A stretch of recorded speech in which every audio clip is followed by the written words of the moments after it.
Well, this 2020 is in a year that is in the process of ending, and it provides an opportunity and a chance to look back and examine the kinds of challenges that I think that the African American community is facing. I would place those challenges in about four or five different levels. One is I think that in a lot of ways, 2020 has been the most unique period and moment of time that those of us who live in Buffalo have ever experienced. I think on the one level, we have faced this unprecedented pandemic that has wreaked all kinds of havoc in this community. At the second level, we've experienced an economic devastation that has flowed from this pandemic, the economic fallouts that have been the result of the transformations or the efforts to combat the pandemic. And I think the third issue that we have faced is an awakening that has created an opportunity for us to grapple and deal with a host of the challenges that we've faced. So all three of these issues and elements are overlaying the problems and difficulties that we already had. And those challenges were great. To start with, the pandemic, I believe, had such a large and powerful impact on the African American community for several reasons. I think one is our community is segregated within the context of the whole of Erie County. And by segregated within the context of whole of Erie County, I mean to say that in Erie County, 84% of white folks, 84% of white folks live in the 27 suburban municipalities that comprise Erie County. Only 16% of Erie County whites live within the central city. And the amazing thing about this 16% of whites that live in the central city is that they are almost as segregated from black people in the city as they are in the county. We have a thing called the dissimilarity index that we can use to determine the levels of segregation. And that's one of the ways that we measure segregation, which is a measure that says how many black people would have to move in order to create a perfectly segregated environment and a perfectly segregated community.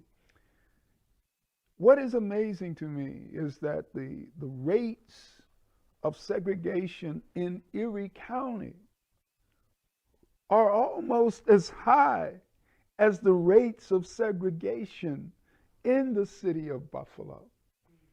The other aspect of that, in both Erie County and in the city of Buffalo, these white folks live in the highest value neighborhoods and communities within the metropolitan region. Now, I'm mentioning that because the value of white neighborhoods in terms of their houses is based on the devaluation of the houses in black neighborhoods. Put another way, black misery is a necessary precondition for white prosperity. Let me explain exactly what I'm talking about. In Erie County, as in most places in the United States, in a given community, as the percentage of white people increase and their social class exclusivity increases, as measured in terms of household income and in terms of the number of people in that percent of people in that community with a college degree, the value of housing goes up. The greater the percentage of whites, the higher the level of class exclusivity, the higher the values. The lower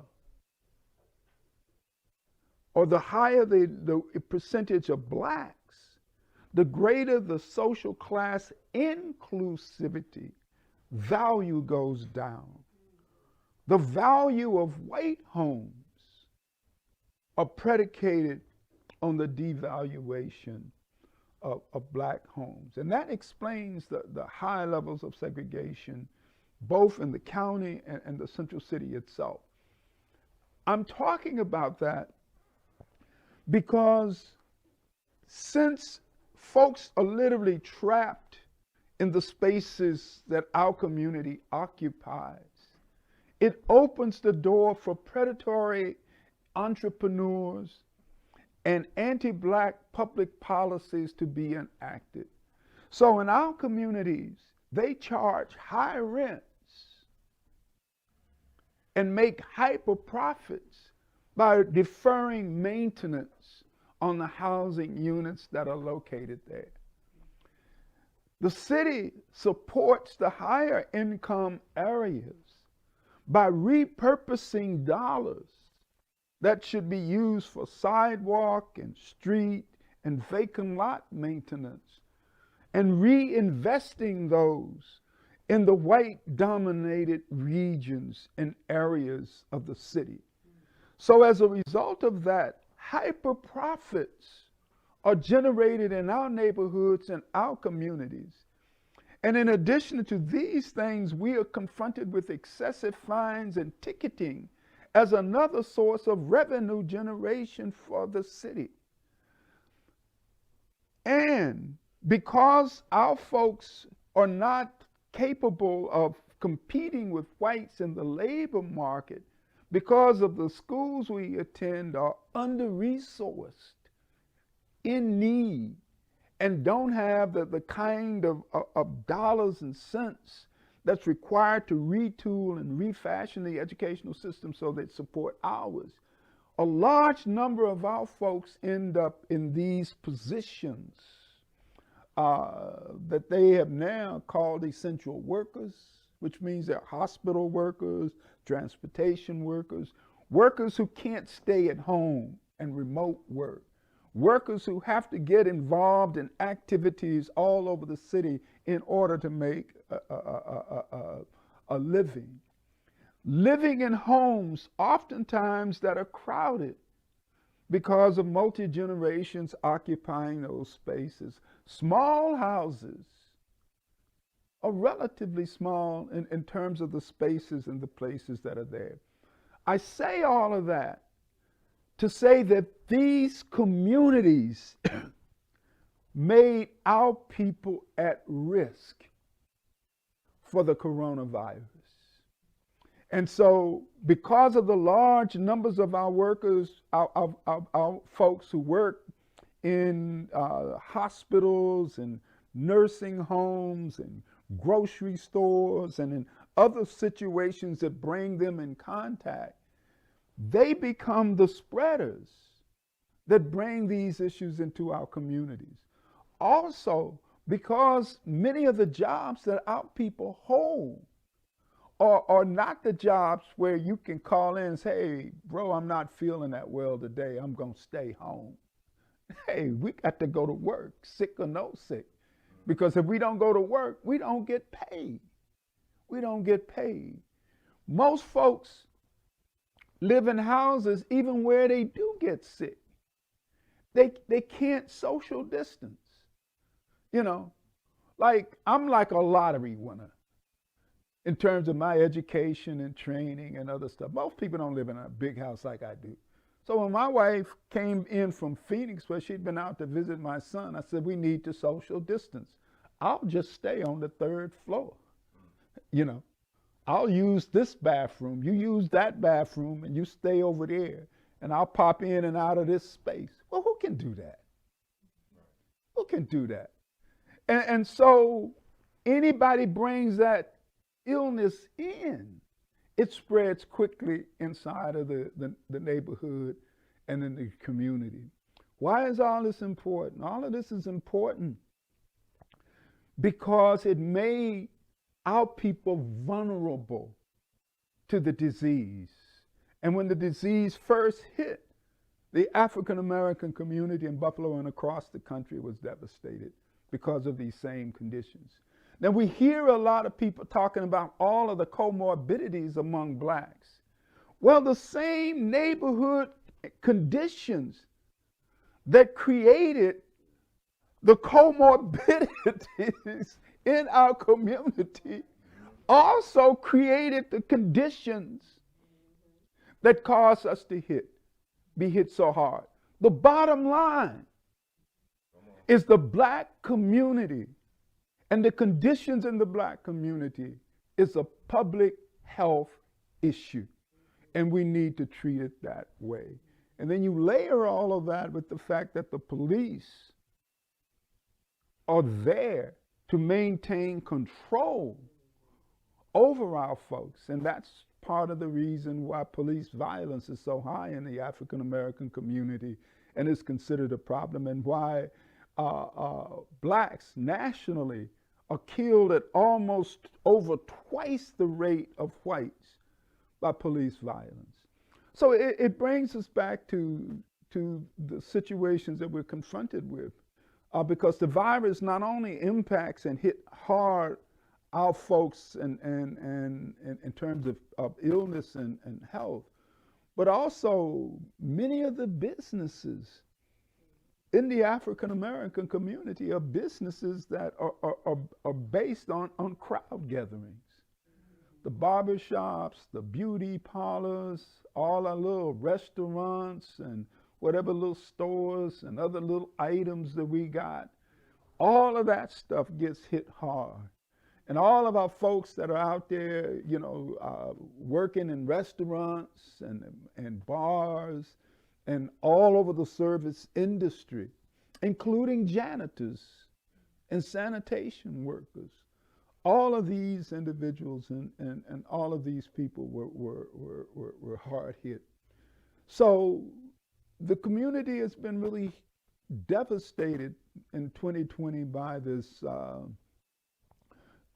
coronavirus. I think on the positive and bright side, especially on the healthcare front, because I think healthcare represents one of the most significant problems that we face, a problem that is driven by the conditions of life under which we live. And when I say one of the most significant problems that we face here in Erie County, the Robert Woods Johnson Foundation, they do these county health surveys. And these county health surveys allow us to determine how your county rates with other counties in in New York State in relationship to health outcomes, measured principally by length of life and by quality of life. And quality of life really is essentially how many good health days did you have? 365 days in a year. If 75% of those are bad health days, your quality of life is low. Your quality of life is low. If you got a lot of good health days, you got a high quality of life.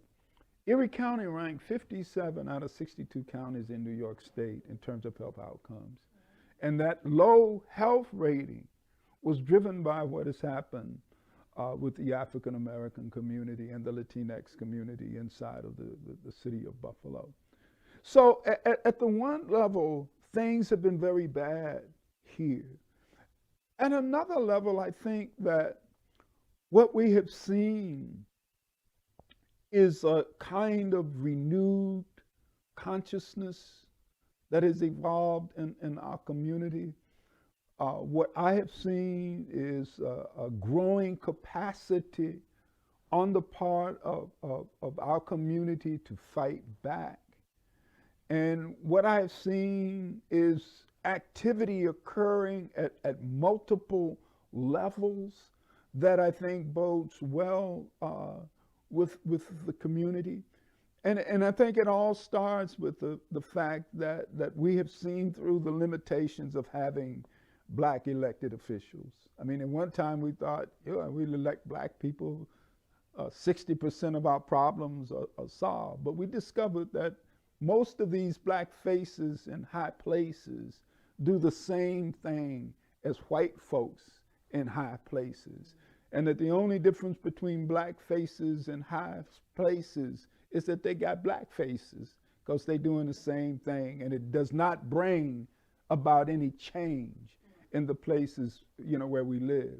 So we've seen some powerful new organizations emerge. I think the African American Health Task Force, led by Pastor George Nicholas and Pastor Kaiser Pointer and Dr. Willie Underwood, has begun to make a huge difference in terms of the kinds of things that are occurring down on the ground. And a lot of that has been helped with the efforts of Dr. Raul Vasquez.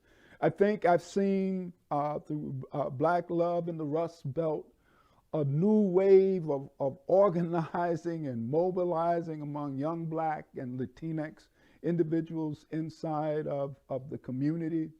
I believe that at an academic level, among scholars like myself, we have a much deeper understanding of the challenges that we face inside of the African American community, and that a lot of that knowledge and a lot of that information, we're beginning to figure out how to translate that into actions and programs down on the ground.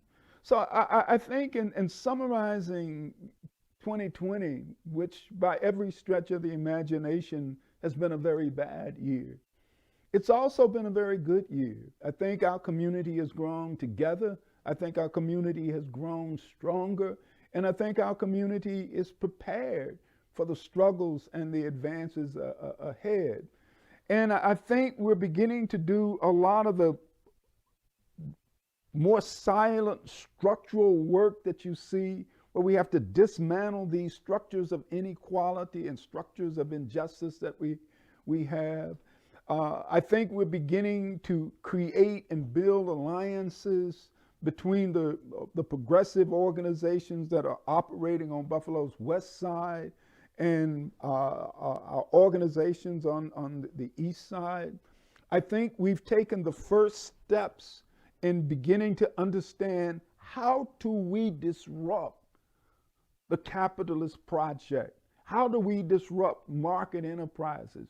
So the emergence of the Fruit Belt Land Trust represented a huge step forward.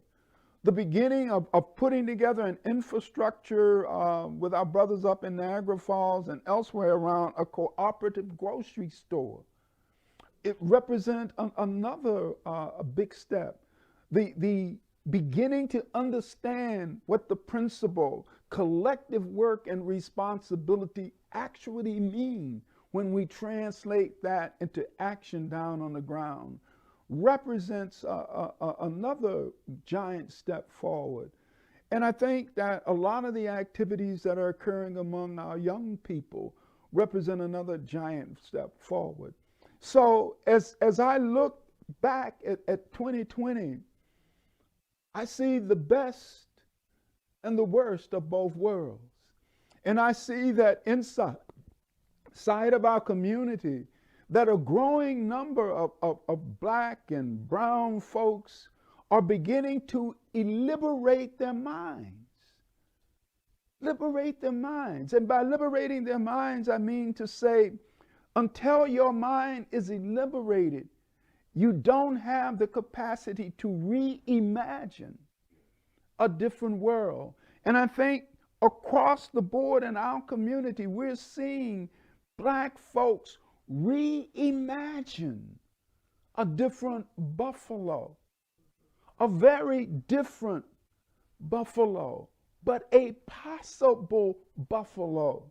I think we're beginning to see what a better, more just, and democratic city looks like. And I believe that we are beginning to understand that as black and brown people, we have a right to the city. Who said the city belonged to the big money bags? Who said the city belonged to the politicians? The city belongs to us. We have a right to the city. And I think that people are beginning to understand that and are beginning to realize that we have the possibility not only to dream the impossible dream, but to make this impossible dream a living reality. And that's my message about 2020.